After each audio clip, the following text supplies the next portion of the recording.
किसी गांव में सेठ मालचंद नाम का एक आदमी रहता था, जो कि अपने दिमाग और बुद्धिमानी और चतुराई के नाम से दूर दूर तक जाना जाता था। उसकी बुद्धिमानी और चतुराई और दिमाग के सामने कोई भी टिक नहीं पाता। इस तरह वो गांव के कई किसानों को अपनी जमीन बटाई पर देकर उनसे भारी ब्याज वसूलता था। और एक दिन सेठ मालचंद, जिन्हें वो जमीन बटाई पर देता था, उनमें से ही एक का नाम था बिरजू, जो कि इस महीने उसकी फसल तैयार होने वाली थी। फसल तैयार होते ही सेठ मालचंद बिरजू की खेत की तरफ जाते हैं। ओ मुंशी, अब कैसी तो मुझे लग रहा है इस बिरजू की फसल में तो 10 की बजाय गेहूं की 15 बोरी निकलेगी। हाँ मालिक, आप बिल्कुल सही कह रहे हैं। लग तो मुझे भी रहा है इस बिरजू की फसल में इस बार अच्छी फसल हुई है, जिस वजह से हो सकता है कि शायद इसकी फसल में गेहूं की 15 बोरी निकल सकती हैं। चलो फिर ठीक है, कल इसकी फसल कटेगी तो हम फिर आएंगे, हम और फिर अपने हिस्से का अनाज लेकर चले जाएंगे। फिर इस तरह सेठ मालचंद वहां से चल जाता है।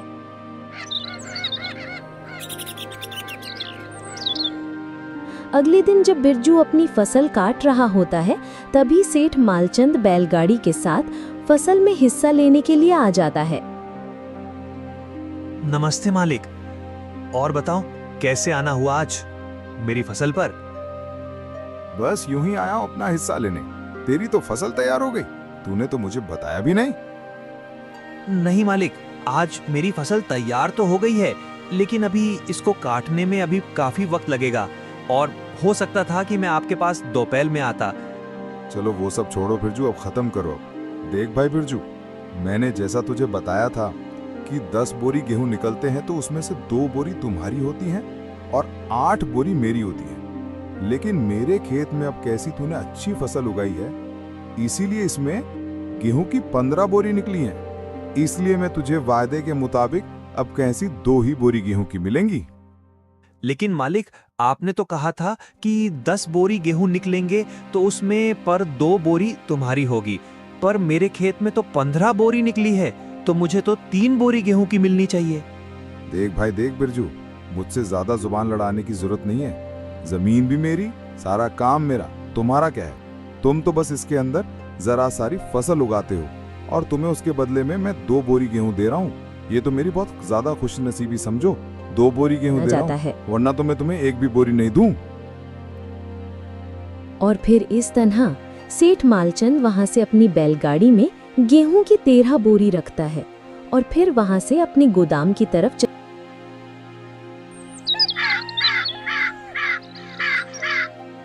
अगले दिन की इस चतुराई से सेठ मालचंद बहुत ज्यादा खुश और अपने आप को बहुत अक्लमंद समझता था। अरे ओ मुंशी, देख मैं तुझसे कहता था ना, अब कैसी और ज्यादा चला से काम लेंगे। और देख, मैंने बिरजू की फसल में अब कैसी 13 बोली गेहूं की ली, और देखा तूने हमने बिरजू को कैसे उसके हिस्से का 10% हिस्सा भी नहीं दिया। हाँ मालिक, आप बिल्कुल सही कह रहे हैं। आपके दिमाग के आगे भी कभी कोई टिक पाया है जो गांव का ये जरा सारा ये बिरजू टिक पाता? और ये तो वैसे भी अनपढ़ और जाहिल है, और आप ठहरे पुराने दिमागदार और बहुत अच्छे स्कूल से पढ़े हुए। इस तरह सेठ मालचंद की अक्लमंदी की दूर दूर तक चालाकियां मशहूर थीं और सेठ मालचंद की जिंदगी भी बहुत खुशी और आरामदायक गुजर रही थी। लेकिन कहते हैं ना कि हर किसी का समय एक जैसा नहीं रहता, समय को बदलने में टाइम नहीं लगता। एक ऐसी ही परेशानी सेठ मालचंद को बहुत ज्यादा परेशान कर रही थी, और वो परेशानी कोई और नहीं, सेठ मालचंद का खुद का ही बेटा था, जिसका नाम था मोहन। क्योंकि सेठ का बेटा जब तक छोटा था तो सेठ को अपने बेटे से कोई परेशानी नहीं हुई। वो बाकी बच्चों के रंग वो सब काम करता जो बाकी बच्चे हंसते खेलते कूदते और चीज खराब करते। लेकिन जैसे जैसे सेठ मालचंद का बेटा बड़ा होता गया, वो बहुत ही ज्यादा भोला और चालाकी तो उसके दूर दूर तक उसके पास से भी नहीं गुजरी थी। इस बात से मालचंद बहुत ज्यादा परेशान रहता और वो कभी कभी सोचता, मेरा बेटा मोहन बहुत सीधा साधा है, मेरे बाद इसका काम कैसे चलेगा? मैंने जो इतने सालों में अपनी दौलत इकट्ठी की है, कहीं अगर मैं नहीं रहा सब कुछ खो ना दे, बस यही डर दिल में सताए जा रहा है। आज तक तो मैं इसके आगे ढाल बनकर खड़ा रहा, हर मुश्किल से बचाया, मुझे अपने लिए कोई डर नहीं, डर तो बस इस बेटे के लिए है। मेरे बिना इसका काम कैसे चलेगा, यही सोच सोच कर नींद उड़ जाती है। लोग कहते हैं सीधा होना अच्छी बात है, लेकिन मैं जानता हूं यही सीधापन इसे तकलीफ देगा। मेरे बाद कौन इसे सिखाएगा कि कब बोलना है और कब चुप रहना है। और इसी के साथ ये सोचते सोचते सेठ मालचंद कमरे में जाकर सो जाता है।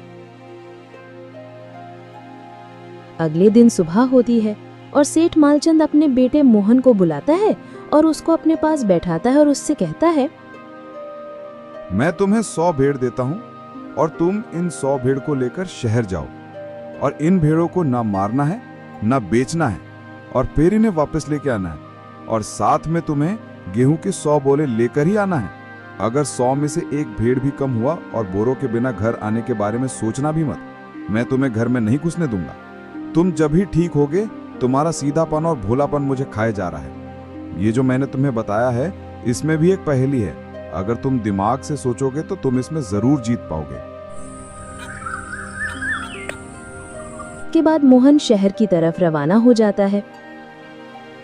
मेरे पास गेहूं के इतने बोरे खरीदने के लिए ना तो पैसे हैं और ना मेरे पिताजी ने मुझे दिए हैं।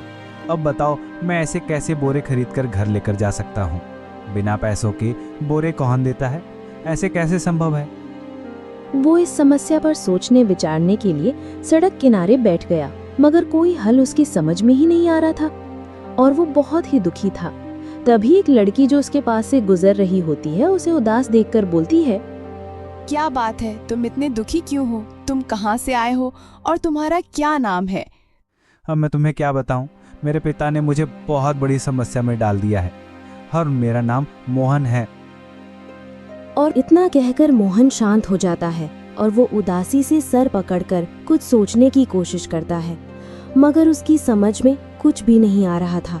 रीमा उसकी ओर देखकर उसे कहती है, तुम्हारे चेहरे से साफ लग रहा है कि तुम्हारे दिल पर कोई गहरी चोट लगी है। तुम सोच रहे होगे कि मैं समझ नहीं पाऊंगी, लेकिन याद रखो, कभी कभी अजनबी भी वो समझ लेते हैं जो अपने नहीं समझ पाते। चुप मत रहो, अपने मन की बात कहो, शायद मैं तुम्हारी समस्या का कोई हल बता सकूं। और फिर इस तरह मोहन ने रीमा को सारी बात बताई। काफी देर उसे रीमा ने सोच विचार करके बोलती है, आखिर इसमें इतना दुखी होने की क्या बात है?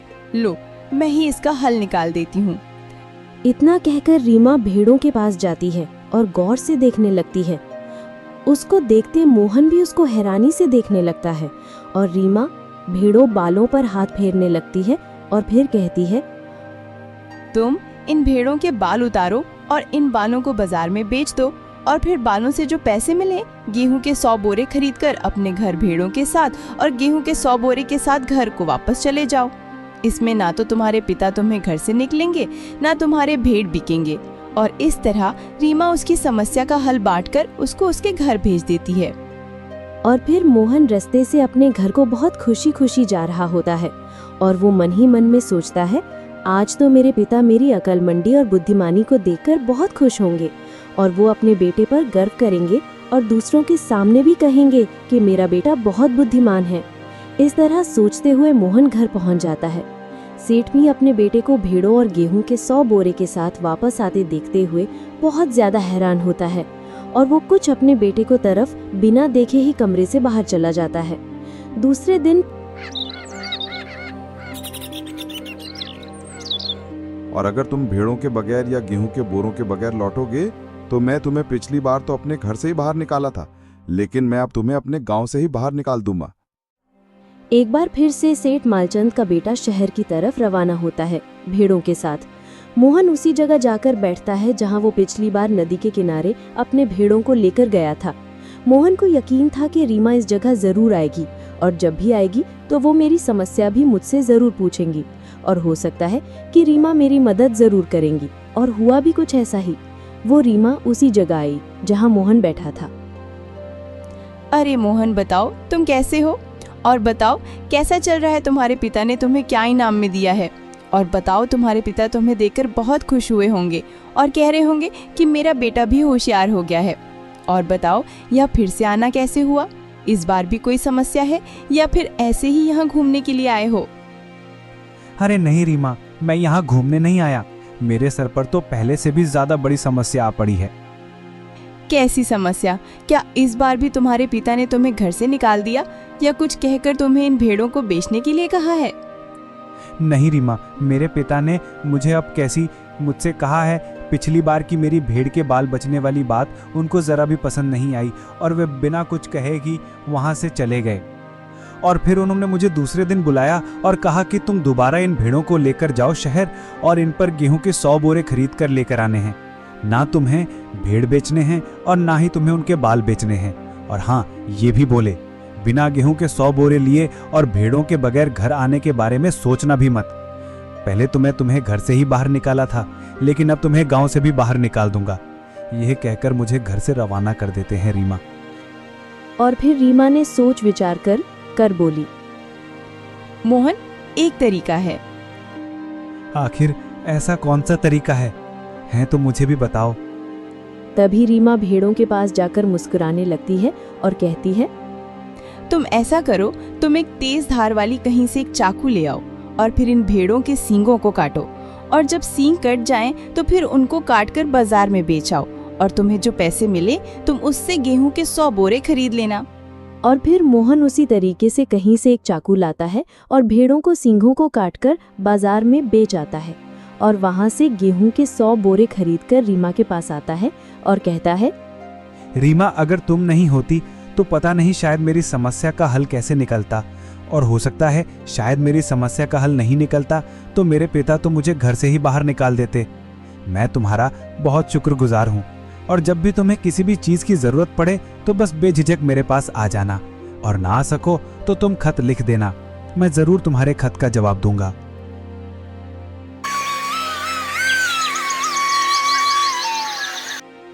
ठीक है मोहन, अगर मुझे कभी किसी चीज की जरूरत पड़ी तो मुझे हमेशा याद रहेगा कि मेरा एक दोस्त भी है, और मैं तुम्हें जरूर बताऊंगी। ये कहते हुए रीमा उसे अपने घर की ओर जाने के लिए रवाना कर देती है।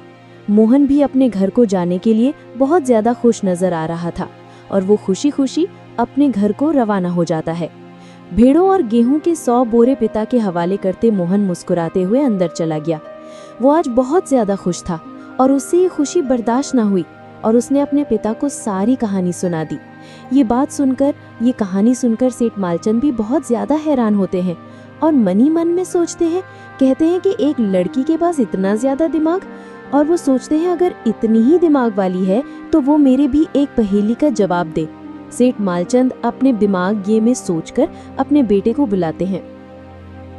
वो लड़की तुम्हारी दोस्त रीमा इतनी दिमाग वाली है तो वो मेरी भी एक पहेली का जवाब दे। तो सुनो, उस लड़की से कहो कि हमें 9 हाथ लंबी राख की रस्सी बना कर दे। कैसी पहेली पिताजी, आप क्या कह रहे हैं? मेरी तो कुछ समझ में नहीं आ रहा है। 9 हाथ राख की रस्सी, ये कैसी होती है पिताजी? आखिर से क्या होता है? तुम ज्यादा सोच विचार मत करो, जितना कहा है इतना जाकर करो। फिर अगले दिन मोहन ने रीमा के पास जाकर पिता के संदेश के बारे में सारी बात बताई और बात कर कहा कि मेरे पिता ने ऐसा कहा है तुमसे। रीमा काफी देर सोचती है और सोचकर विचार करके बोलती है, लेकिन रीमा ने एक शर्त रखी थी कि रस्सी तो मैं बनाकर दे दूंगी, मगर तुम्हारे पिता को वो गले में पहननी होगी। और फिर मोहन दोबारा फिर से अपने घर वापस आ गया और उसने अपने पिता को सारी बात समझाई। सेठ मालचंद भी उसकी ये बात सोचकर काफी हैरान हुआ और हैरान होकर मन ही मन में बोलता है कि ऐसी रस्सी तो बनाना ही असंभव है। और फिर वो कह देता है, चलो मैं उस रस्सी को अपने गले में पहन लूंगा। अगले दिन फिर मोहन उसी जगह जाकर बैठता है जहाँ वो रीमा आया करती थी, और वो बताता है कि मेरे पिता तुम्हारी बात से पूरी तरह सहमत हैं। अगले दिन रीमा ने 9 हाथ लंबी रस्सी ली, उसे पत्थर के सिल पर रखा और जला दिया। रस्सी जल गई, मगर रस्सी के आकार की राख बच गई। पत्थर के सिल समेत रीमा और मोहन सेठ मालचंद के गांव की तरफ रवाना हो जाते हैं, और वो कुछ ही देर में सेठ मालचंद के घर पहुंच जाते हैं। घर पहुंचते पत्थर के सिल समेत मालचंद के पास ले गई और उसने सेठ मालचंद को रस्सी पहनने के लिए कहा। सेठ मालचंद रस्सी देखकर चकित रह गए। वे जानते थे कि राख की रस्सी को गले में पहनना तो दूर की बात है, उसे तो उठाना भी मुश्किल है। हाथ लगाते ही वो टूट जाएगी। रीमा की समझदारी के सामने सेठ मालचंद की चालाकी धरी की धरी रह गई और सेठ मालचंद को समझ आ गया था उसके बेटे के लिए इससे ज्यादा समझदार और होनहार और होशियार लड़की नहीं मिलेगी।